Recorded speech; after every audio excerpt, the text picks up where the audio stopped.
there! So, we're in a church right now, which may look familiar if you've actually been, keeping up with the series. This is the church from the opening. The very intro where it got that mini jump scare, so... I don't know. Zach didn't do anything wrong. I messed up with Ahana and Miss McCullough. So, nobody believes me about the ghost, except for, Isabella, who's comatose. So, I think we're talking to a priest now. Anyway, as it turns out, I do have another choice. I'm not a religious person. I don't identify myself as such. Or rather, I can't. Sure, my grandparents did have to force me to go weekly. I'd happily join them. In fact, most of my childhood Sundays have been spent attending service. It's simply that as you get older, the more experience you get, forming your own beliefs on things become easier, for the lack of a better word. And at one point, it just stopped. That kind of thing. Nevertheless, I hold no disdain for it. Sometimes it does help. When things are really, really bad, when dreams don't stay where they should be. Talking does, a bit. It's also a good thing that Father Norman's, he's not completely the pious man you'd typically expect.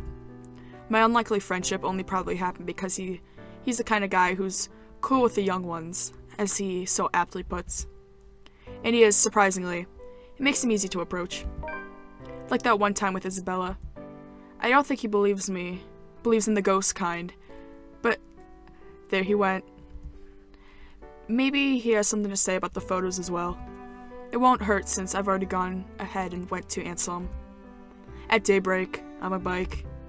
At the very least, I know I won't get shouted at by whoever answers the door. Unless someone does that inside a church. I highly doubt it. Despite its age, the Luxborn Church is a thing of wonder in and of itself, with its high vaulted ceiling and intricate stained glass windows. One of the many gifts of the Ermengarde family donated to the community in its early days. Or so I heard from Rebecca. She mentioned this once, although most of it flew over my head then.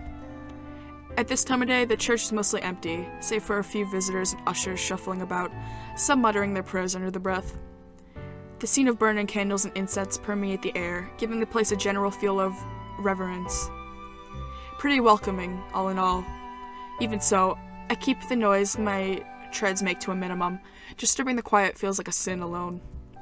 An usher points me to a pew in front of the altar when asked where Father Norman prays. He mentions something about the good priest not being in good health, ever since he did a favor for a friend to bless an old house. This is the first time in days he's left his room. No surprise there. This weird heat lately, even Rebecca's caught something. Nervous little chap, the kid. Nevertheless, he leads me close to the foot of the dais, with a reminder not to stay too long before walking off. Seconds later, Father shifts and stands. He doesn't seem to have noticed me, and I have to give him a little tap on the shoulder. When he looks, though, to say he's surprised is an understatement. Stay away. Oh. His voice comes out in a whisper, almost inaudible, a hush, a quiet restraint and deference to where we both are standing. Huh. But the tremor is there.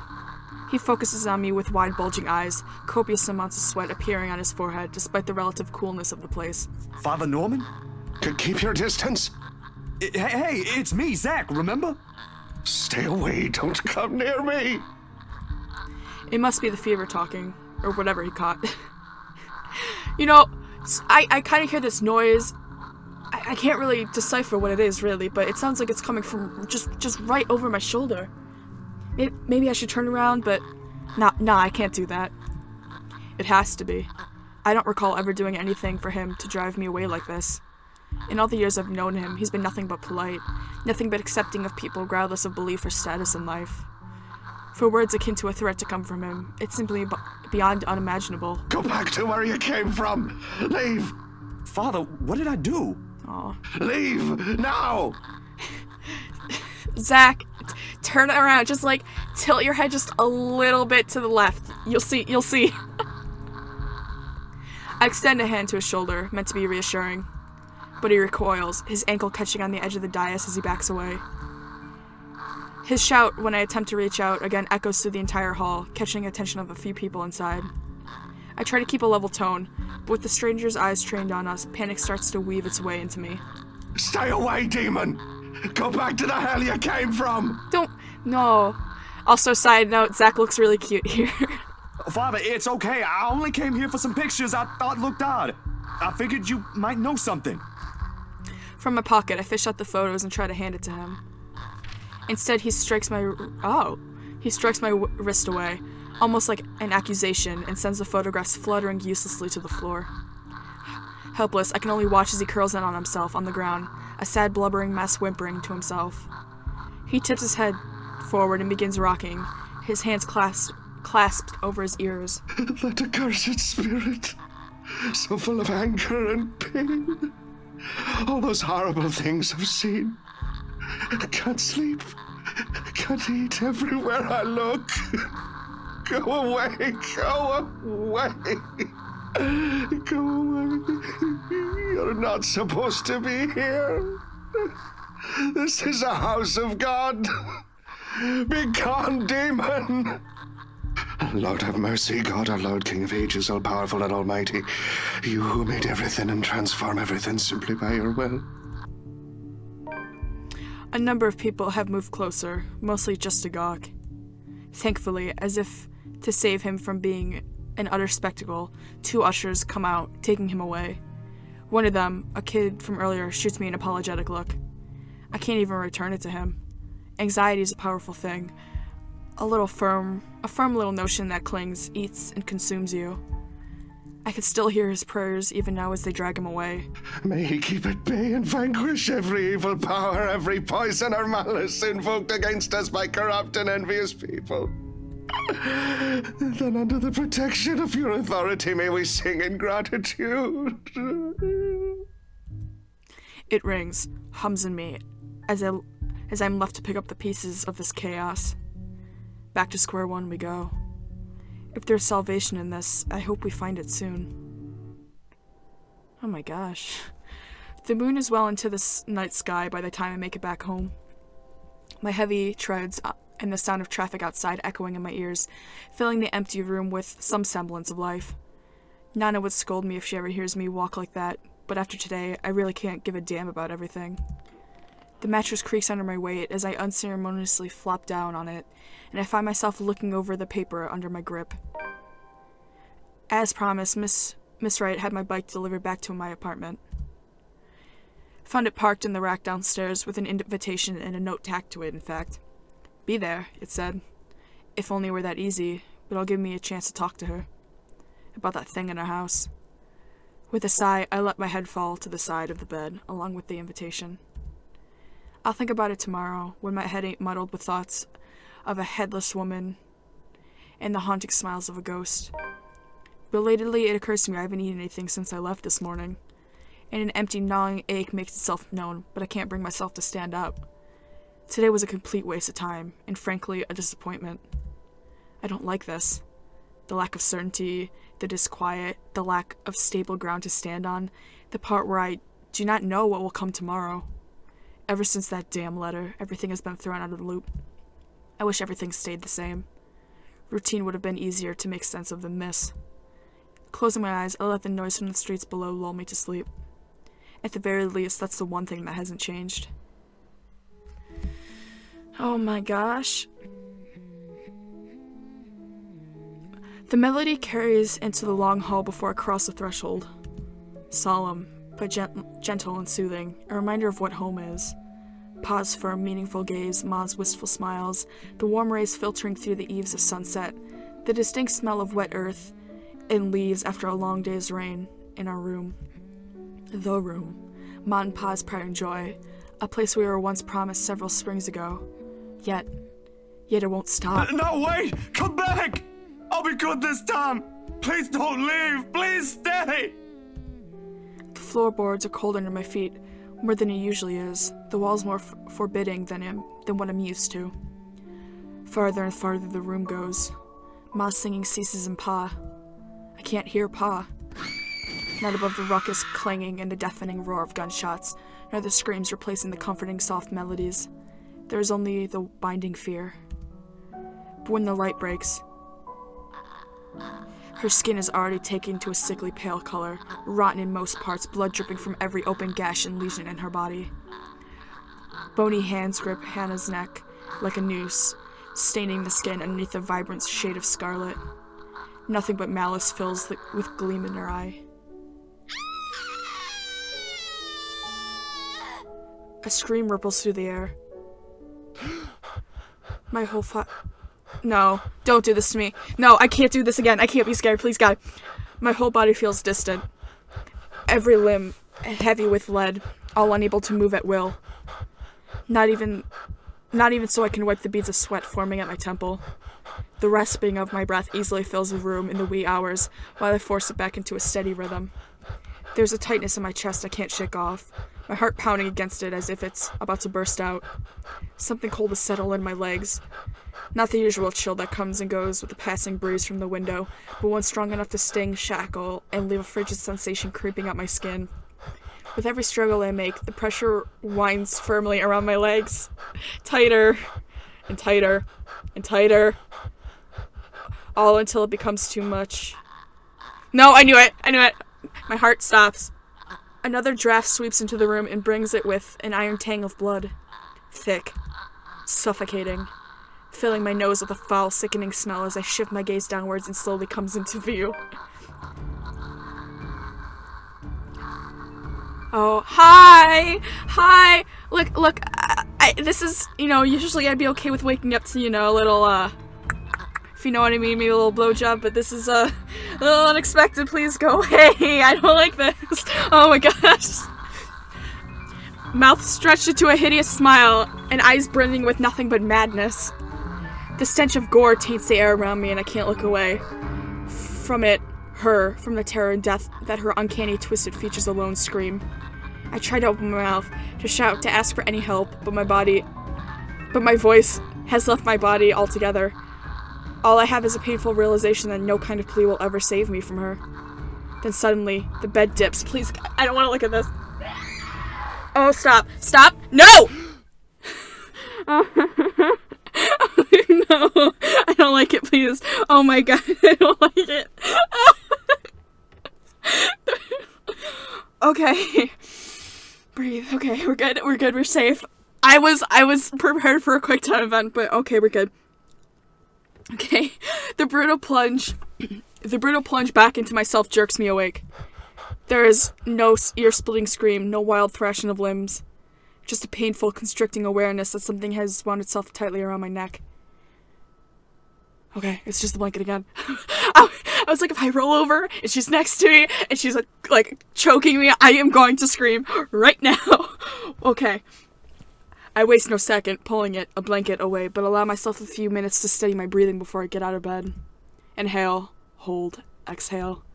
1 step, 2 steps, 3 steps. But the dreams have gotten worse. Ever since 2 days ago, no longer are they small cursory flashes that I'm used to, but vivid ones that linger. I can still feel the blood in my hands, the putrid smell of rotting flesh, the sickening crunch of bones breaking with every movement, and her cold, chilling eyes as they bore into me. I draw in one long, ragged breath, and before I know it, I'm walking out the door. Even in the waking world, it reeks. Okay, I was like, please, God, if there's a jump scare, I'm not prepared for it. I don't want it.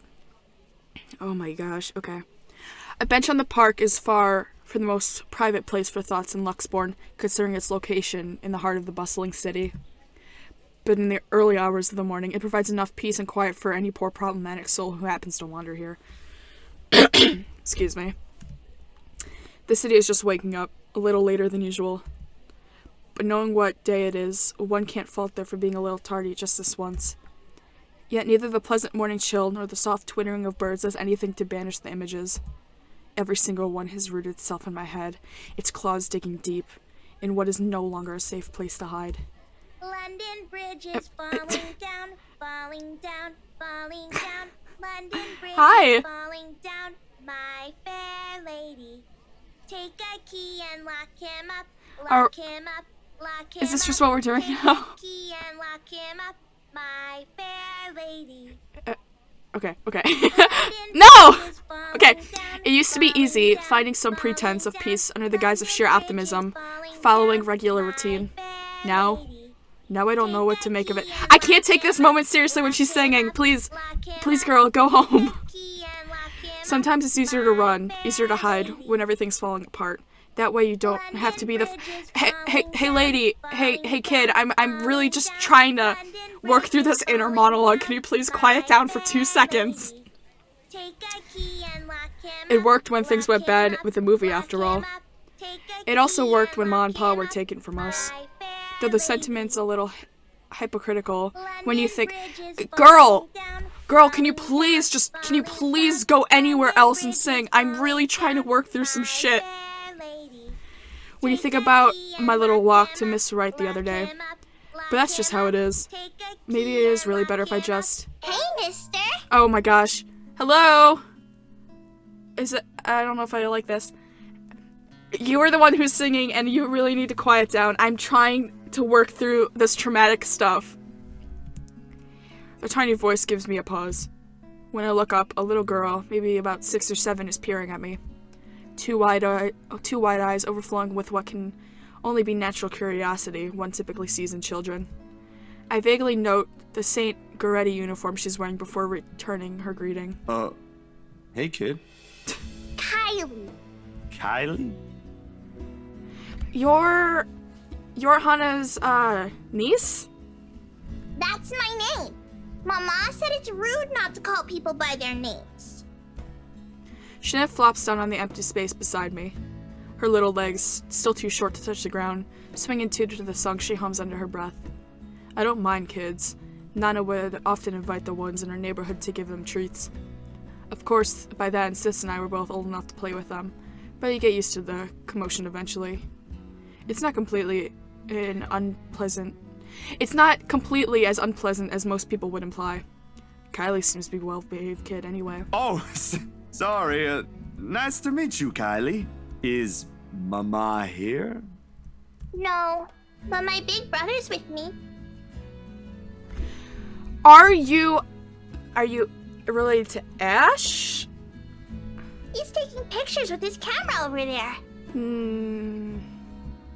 She points at the far end of the park, the one closest to the street, where a kid is taking shots of something above him. Okay, it's not Ash. I'm just trying to connect the dots, because like I said, everything in here seems to be connected somehow. It doesn't look to be the birds because all there is on the side of the park are buildings. I don't see what's so interesting with the tip of a building, though. I'd take pictures of dogs if I were him. They're cuter. Do you have a camera too, mister? Yeah, I'm actually a photographer. Mama said I'm too young to get a camera. I'm sure your mama will eventually give you one. But won't you be late for school like this? Big brother will get us there on time. Rowan promised Papa. We aren't going to be late. It's sports day. So it's not good if you keep looking like that today.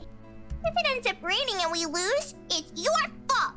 All right, I'll try not to upset the clouds today, kid. Is it because you're sick, mister? Before I know it, a smile is spread over my face. They say kids ask the toughest questions sometimes, and they sure do, with how sincere Kylie looks. Lying feels like doing her a huge disservice. No, not sick. Just having a very, very bad day. Why is that? Is that like when my big brother ate all my pudding? He did that once and then cried. It wasn't very nice of him. Yeah, I think so. You see, there's this mean girl. She's given my friends and I a lot of trouble. Hard to keep up when things are like that, you know? Especially when you can't do anything. It's kind of scary. Makes you wish things will just stay as peaceful as they used to be. Maybe she just wants to be friends with you? I highly doubt that. She already hurt one of my friends. What if she's just sad? Or maybe she just wants help. That's what happened with Melody. I let her borrow my crayon when she left hers. To be fair, the ghost does keep saying help me. Now we're playmates. It's not really the same thing, Kylie. What she did, they're pretty bad things. I still think there's another reason. Did you try talking to her? That's what Mama said I should do. I don't think that'll work either. You haven't even tried yet. You sound like Rowan. You're just scared, mister. That strikes a chord. Maybe it's the honesty in her tone, or simply the truth in the world itself, in the words itself. I don't know why, but I can't help it. I laugh. Loud enough to disturb an elderly couple taking a leisure walk nearby. Why are you laughing? That's nothing. You're a really smart kid, you know that? That's what I've been doing, ain't it? Go full speed ahead, then backtrack when the going gets tough. Stay in my safe zone because that's what I know. Once Dr. Navarro said I should be the first one willing to deal with my problems before anyone else. I didn't show up on our next appointment after that, but he's right. And though I hate to admit it, knowing what I've seen, but the kid makes a good point, too. I've been so caught up in thinking there might be no way out. Maybe there isn't, or maybe there is, but that doesn't mean I should just leave it up to fate. You better get to school, though, or you'll miss sports day. You should have won yourself some awards, alright? Alright. Can I show it to you when I do? That can cheer people up, right? In the distance, her brother calls for her, and I take that as a sign to leave. Got things to do, to face. The first few steps, they say. Nah, I'm good now, I think. Thanks to you. Besides, Mister needs to go. But you should show it to Mama and Papa. I'm sure they'll be proud of you, Kylie. I will. Thanks, mister. Bye.